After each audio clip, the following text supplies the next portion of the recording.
మరి వాళ్ళకు పట్టినటువంటి రోగం ఉంటే వాళ్ళకు తగ్గినట్లుగా మనకు కూడా ఈ రంగరించి పోసినటువంటి ఈ వాక్య సారాంశం మనలోనికి వెళితే ఆ మనం ఏ రోజో మరి ప్రేమలో సంపూర్ణమై ఉండవలసిన వారం కదా. అవునా కాదా చెప్పండి? మరి ఎందుకని మనకు ప్రేమ తెలియదు? ఎందుకని మనకు ప్రేమ రాదు? యేసు ప్రేమను కదా మనం పంచుకుంటున్నాం రోజు.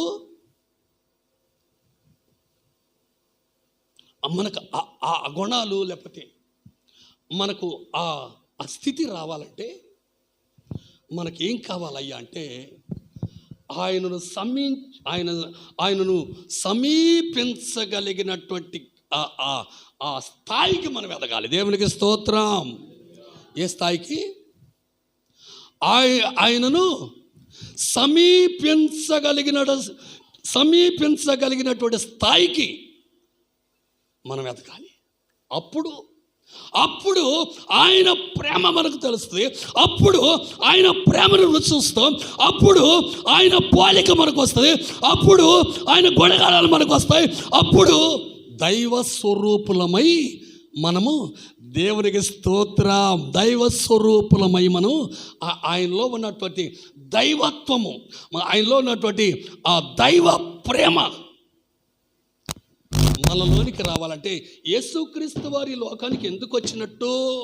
మనం పోగొట్టుకున్నటువంటి ప్రేమను మరలా మన హృదయాలలో నూరిపోయటానికి, మనం పోగొట్టుకున్నటువంటి ఆయన రూపాన్ని మరలా మనలో ఆ రూపాన్ని తీసుకురావడానికి, మరలా ఏమైతే మనం ఒకప్పుడు ఉండేవాళ్ళం అది పోగొట్టుకున్నటువంటి ఆ రూపం, ఆ గుణాలు, ఆ మంచితనం, ఆ దైవత్వము మరలా మనకు ఇవ్వడానికే యేసుక్రీస్తు ఈ లోకానికి దిగి వచ్చాడు. పిల్లలారా, దేవునికి స్తోత్రం. హల్లెలూయా. పనికి లేక కాదు, ఆయన దైవ కుమారుడై ఉండి, ఆయన ఎవరంట? ఏమి రాస్తుంది అక్కడ? ఆయన రొమ్మును ఆనుకున్నటువంటి యేసుక్రీస్తు వారు ప్రత్యేకం కాదయ్యా. ఆయనలో ఉన్నటువంటి ఒక భాగం తీసుకొచ్చి, ఆయనలో దేవుడిలో ఉన్నటువంటి ఒక భాగం ఎడగొట్టుకొని వచ్చి యేసు రూపంలో మనకు వాక్యమై ఉన్న దేవుడు వాక్య రూపంలో ఈరోజు మనతో మాట్లాడుతున్నాడు. మనకు ఆయన ప్రేమను చూపిస్తున్నాడు. అది ఎలా చూపిస్తున్నాడు అంటే, ఈ వాక్యం నీకు అంగీకారం కావటం లేదా? ఈ వాక్యం నీకు అర్థం కావటం లేదా? వాక్య స్వరూపి అయిన దేవుడు వాక్యముతో మాట్లాడుతున్నాడు. వాక్యములో నుండి మాట్లాడుతున్నాడు. ఆయన సర్వశక్తి కలిగిన దేవుడు. ఆయనే సత్య స్వరూపి అయిన దేవుడు. దేవునికి స్తోత్రం. ఎవరంట ఆయన? శరీరాకారములో ఉన్నటువంటి వాక్యాకారములో ఉన్నటువంటి కృపా సత్య సంపూర్ణుడు. దేవునికి స్తోత్రం. హల్లెలూయా. ఇంకొక మాట తిమోతి పత్రికలో చూడండి. తిమోతిలకు రాసిన 2వ పత్రికలో 1వ పత్రికలో చూడండి.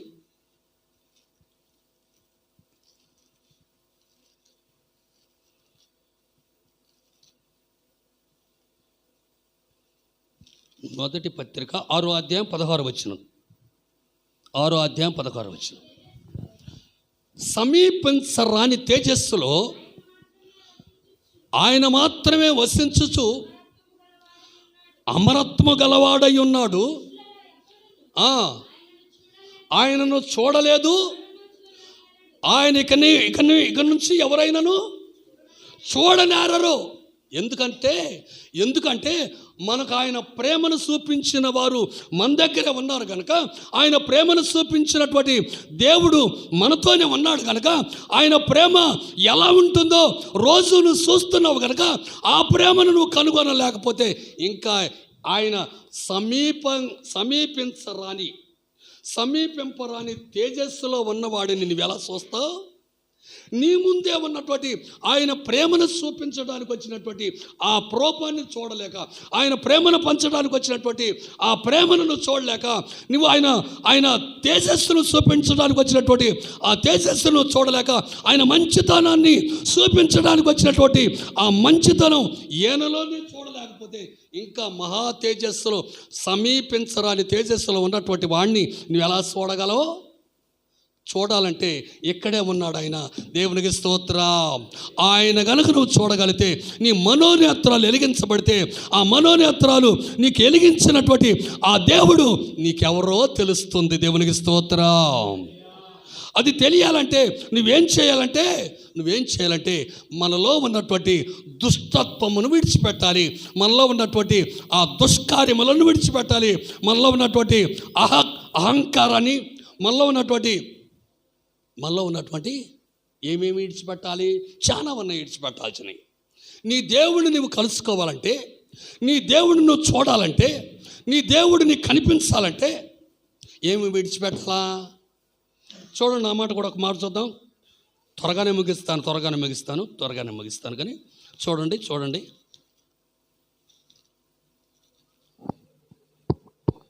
యెహెజ్కేలు గ్రంథంలో ఒక మాట, యెహెజ్కేలు 28:14 చూద్దాం. అభిషేకము నొందిన కెరూబువై ఒక ఆశ్రయముగా ఉంటివి, అందుకే నేను నిన్ను నియమించాను. దేవునికి ప్రతిష్ఠించబడిన పర్వతం మీద నీ ఉంటివి, కాలుచున్న రాళ్ల మధ్యలో నువ్వు సంచరించుంటివి. నీవు నియమింపబడిన దినము మొదలుకొని పాపము నీ ఎదుట కనబడు వరకు నీ ప్రవర్తన విషయంలో నీవు అప్పుడు యథార్థవంతుడుగానే ఉన్నావు. అయితే నీకు కలిగిన విస్తారమైన, ఇప్పుడు 17వ వచనంలో ఒక మాట చూడమ్మా. ఏం చూసుకొని? నీ సౌందర్యాన్ని చూసుకొని. ఎలా వచ్చింది అది? నీకు సౌందర్యం ఎలా వచ్చింది? నీకు ఆ చక్కదనం ఎలా వచ్చింది? అది కూడా చూపించాలా? నీకు ఎలా వచ్చింది ఆ సౌందర్యం? నువ్వు ఎలాగే ఎంత కుదిరికగా, ఎంత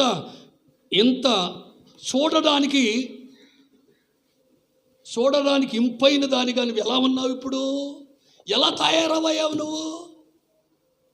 ఒకప్పుడు నువ్వు చూడటానికి కూడా పనికిరాని, ఎవడు చూడలేని స్థితిలో నువ్వు ఉండి, ఈరోజు చూసి నిన్ను ఆకర్షించేంత స్థితికి తీసుకొచ్చిన దేవుణ్ణి మర్చి,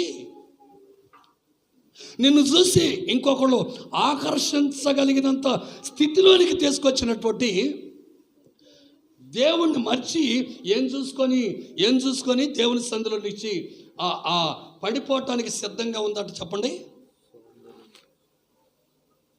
సౌందర్యాన్ని చూసుకొని గర్వించిన వాడవై నీ తేజస్సును చూసుకొని, కావున నేను నిన్ను నేలన పడవేసేదను. దేవునికి స్తోత్రం. హల్లెలూయా. ఆయనను ఆ సమీపింపరాని తేజస్సులో ఉన్నటువంటి దేవుణ్ణి మనం సమీపించాలి అంటే మనం ఏం చేయాలంటే, మనం అన్ని విషయములలో మనల్ని తగ్గించుకునే వారమై ప్రభు మనకంటే ఎంతో చాలా 100 రెట్లు తగ్గించుకున్నాడు. పిల్లలారా, 100 రెట్లు తగ్గించుకొని ఆయన మనల్ని ఈ రూపులోనికి తీసుకొచ్చాడు. ఆయన దేవునికి స్తోత్రం. హల్లెలూయా. మనమే తగ్గించుకోవడం చేతగాక, ఆయన మనస్సును ఎరగటం చేతగాక, ఆ మనస్సులో ఉన్నటువంటి ఆ మంచితనం ఏంటో తెలియకపోవటానికి కారణం ఏంటయ్యా అంటే, మనల్ని మనం తగ్గించుకోలేనటువంటి గుణము కలిగిన వారమై ప్రభు మంచితనం మనం అర్థం చేసుకున్నటువంటి వారముగా మనం ఉన్నాము. దేవునికి స్తోత్రం. ఆయన మంచితనం ఎలా ఉందో, ఆయన గుణగణాలు ఎలా వస్తాయో చూడండి. ఫిలిప్పీయులకు రాసిన పత్రికలో 2వ అధ్యాయము 5 లేదా 6 వచనం చూడండి. 6 వచనం చూడండి. 6 వచనం. ఆయన దేవుని స్వరూపము కలిగిన వాడై ఉండి దేవునితో సమానముగా ఉండుట ఇడిచిపెట్టకూడని భాగ్యమని ఎంచుకొనలేదు కానీ మనుషుల పోలికగా పుట్టి దాసుని స్వరూపము ధరించుకొని తనను తానే రిక్తునిగా చేసుకొనెను. మరియు ఆయన ఆకారమందు మనుష్యుడిగా కనబడినా ఆయన ఎవరంటే ఆయన దైవ కుమారుడు. ఆకారమందు మనుషుడిగా ఎందుకు కనిపించాల్సి వచ్చింది అంటే ఆయన ఈ చెడిపోయినటువంటి మన స్వభావాలను, చెడిపోయినటువంటి మన మనస్సులను మరలా కుదర్చటానికి, మరలా సరిచేయటానికి, ఈ చెడిపోయిన కల్మషమైనటువంటి మన మనస్సులు ఉన్నాయే, చెడగొట్టాడు, దుష్టుడు చెడగొట్టాడే, ఆ చెడగొట్టినటువంటి ఆ మనస్సుల్లో కల్మషాన్ని తీసివేసి మనకు ఆయన మనస్సును ఇవ్వడానికే మన కోసం ఈ లోకానికి ఆయన మరియమ్మ ద్వారా దిగి వచ్చాడు. దేవునికి స్తోత్రం, హల్లెలూయా. మరియమ్మ దేవుణ్ణి మోయలేదు, ఆయన వాక్యాన్ని మోసుకొని వచ్చింది మన కోసం. దేవునికి స్తోత్రం, హల్లెలూయా. మరియమ్మ మోసుకొచ్చింది దేవుని వాక్యాన్ని. ఆ వాక్యమే కృపా సత్య సంపూర్ణుడుగా ఈరోజు మన మధ్యలో సంచరిస్తున్నాడు ఆయన. దేవునికి స్తోత్రం. ఈ గ్రంథంలో రాసినటువంటి ఈ మాటలు నువ్వు నమ్మితే నీవు దేవుని పోలికలోనికి రావడానికి ఆ మాటలు చాలు. నీవు దేవుణ్ణి చూశాను అంటే దేవుడు ఎలా ఉంటాడో నువ్వు అక్షరాలు చదువుతూ నువ్వు మనోనేత్రాలతో ఎలిగించబడిన దానివై ఆ అక్షరాల్లో ఉన్నటువంటి ఆ సత్యం ఏంటో, అక్షరాల్లో ఉన్నటువంటి ఆ మాధుర్యం ఏంటో, అక్షరాల్లో ఉన్నటువంటి ఆ దానిలో ఉన్నటువంటి ఆ మంచి గుణాలు ఏంటో నువ్వు చూసుకుంటూ చదివితే ఖచ్చితంగా నీకు ఆయన మంచితనం ఏదో అర్థమవుతుంది, ఆయన గుణగణాలు ఏంటో అర్థమవుతుంది, ఆయన ప్రేమ ఎలాంటి ప్రేమ కలిగిన వాడో అర్థమవుతుంది, ఆయన మనసు ఎంత మెత్తనైనదో అర్థమవుతుంది. దేవునికి స్తోత్రం. ఎలా చదివితే? అక్షరాలని అక్షర రూపంలో చదివితే నీకు అర్థం కాదు. ఎలా చదవాలంటే నువ్వు చదువుతున్నప్పుడు నీ మనోనేత్రాలు ఎలిగించబడాలి. ఎలిగించబడినప్పుడు నువ్వు అక్షరాల్లో నువ్వు ఏమైతే వింటున్నావో, నీ చెవులతోటి ఏమైతే వింటున్నావో, నీ నోటితోటి ఏదైతే చదువుతున్నావో ఆ చదివేటప్పుడే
యొక్క మృత్యు